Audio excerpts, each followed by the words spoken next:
നമസ്കാരം. Raf talk ഫുട്ബോളിലേക്ക് അവർക്കും സ്വാഗതം. കളിക്കളത്തിലെ വീറും വാശിയും സ്വാഭാവികമാണ്. പക്ഷേ അതിനപ്പുറത്തേക്ക് അത് കൊണ്ടുപോവുക എന്ന് പറഞ്ഞാൽ വളരെ മോശമായിട്ടുള്ള കാര്യമാണ്. നെയ്മർ ജൂനിയർക്കെതിരെ ഇന്ന് ബെലമിൽ നടന്നത് അതാണ്. റമോയും സാൻഡോസും തമ്മിലുള്ള മത്സരം കോപ്പ ഡു ബ്രസീലിൻ്റെ റൗണ്ട് ഓഫ് 16 രണ്ടാം പാദ മത്സരമായിരുന്നു. നെയ്മർ ജൂനിയർ രണ്ടാം പകുതിയിൽ ഇറങ്ങി അദ്ദേഹത്തിൻ്റെ കിഡിലൻ ഒരു അസിസ്റ്റിൽ നിന്ന് റോണി ഗോളടിച്ചു. സാൻഡോസ് വിജയിച്ച് ക്വാർട്ടർ ഫൈനലിലേക്ക് പോയി.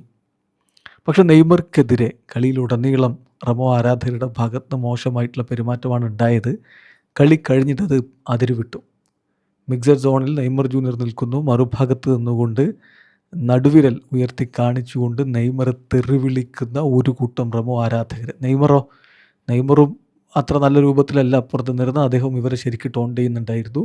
അപ്പുറത്ത് നിന്നുകൊണ്ട് നെയ്മർ അവരുടെ നേരെ ഓരോന്ന് കാണിച്ചുകൊണ്ട് ഇങ്ങനെ അദ്ദേഹത്തിൻ്റേതായിട്ടുള്ള രീതിയിലുള്ള മൂവുകൾ നടത്തുന്നു. നിങ്ങൾ പുറത്തായി, യു ആർ എലിമിനേറ്റഡ്, നിങ്ങൾ പുറത്തായി എന്ന് നെയ്മർ വിളിച്ചു പറഞ്ഞുകൊണ്ടിരിക്കുന്നുണ്ടായിരുന്നു.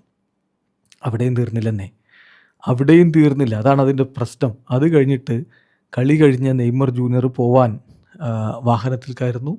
നെയ്മറുടെ വാഹനത്തെ റമോ ആരാധകർ വളയുന്നു. ആകെ വല്ലാത്തൊരു രൂപത്തിലേക്ക് കാര്യങ്ങളെ കൊണ്ടുപോയി. ആ വാഹനം മൂവ് ചെയ്യാൻ തന്നെ ബുദ്ധിമുട്ടുന്ന സ്ഥിതിവിശേഷമുണ്ടായി. ഇതും പോരാഞ്ഞ് അവരുടെ റമോയുടെ പ്രസിഡൻറ്റ് പബ്ലിക്കലി നെയ്മറെ ക്രിട്ടിസൈസ് ചെയ്തുകൊണ്ട് രംഗത്ത് വന്നു.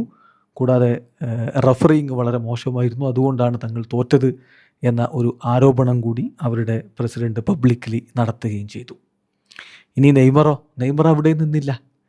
നെയ്മർ സോഷ്യൽ മീഡിയയിൽ വീണ്ടും ഇവരെ കളിയാക്കിക്കൊണ്ട് പോസ്റ്റ് ഇട്ടു. താങ്ക് യു ബെല്ലം എന്നാണ് പറഞ്ഞത്. അതായത് ഇങ്ങനെ വളരെ മോശമായിട്ട് നെയ്മർ അധിക്ഷേപിച്ചിട്ടുള്ള ആ സിറ്റിക്ക് അദ്ദേഹം നന്ദി പറയുന്ന ഒരു കാഴ്ച. അത് കഴിഞ്ഞ് നെയ്മർ മറ്റൊരു പോസ്റ്റ് കൂടി ഇട്ടു, മിഷൻ അച്ചീവ്ഡ് എന്ന് പറഞ്ഞുകൊണ്ട് നെയ്മറുടെ ഭാഗത്ത് നിന്ന് അടുത്ത സ്റ്റോറി കൂടി വരികയുണ്ടായി. ഏതായാലും ഇത് പരിധി വിടുന്ന രൂപത്തിലേക്ക്. അപ്പം കളിക്കളത്തിൽ അങ്ങോട്ടേക്കും ഇങ്ങോട്ടേക്കും സ്വാഭാവികമായിട്ടും കുറേ സംഭവങ്ങളൊക്കെ ഉണ്ടാവും. അത് കഴിഞ്ഞിട്ട് ഈ രൂപത്തിലേക്ക് കാര്യങ്ങൾ കൊണ്ടുപോകുന്നതിൽ പ്രത്യേകിച്ച് അർത്ഥമൊന്നുമില്ല. നെയ്മറുടെ ഭാഗത്ത് നിന്ന് തന്നെ ഇത് ഉണ്ടാകുന്നു, മറുഭാഗത്ത് നിന്ന് ആരാധകരും ആ രൂപത്തിൽ തന്നെ ചെയ്യുന്നു.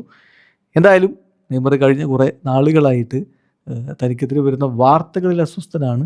ഇപ്പോൾ എതിർ ടീം ആരാധകരും അദ്ദേഹത്തിന് നേരെ തിരിയുന്നു. ഗോൾ കംപ്ലീറ്റഡ് എന്ന് പറഞ്ഞുകൊണ്ട് നെയ്മർ ജൂനിയർ പോസ്റ്റിട്ട് റിലാക്സ് ആയിട്ട് കിടക്കുന്ന ഒരു ചിത്രം കൂടി അങ്ങ് പങ്കുവച്ചിരിക്കുകയാണ്. വീഡിയോ അവസാനിക്കുന്ന ഫുട്ബോൾ ലോകത്തെ കൂടുതൽ വിശേഷങ്ങളുമായി റഫ് ടോക്സ് എത്താം.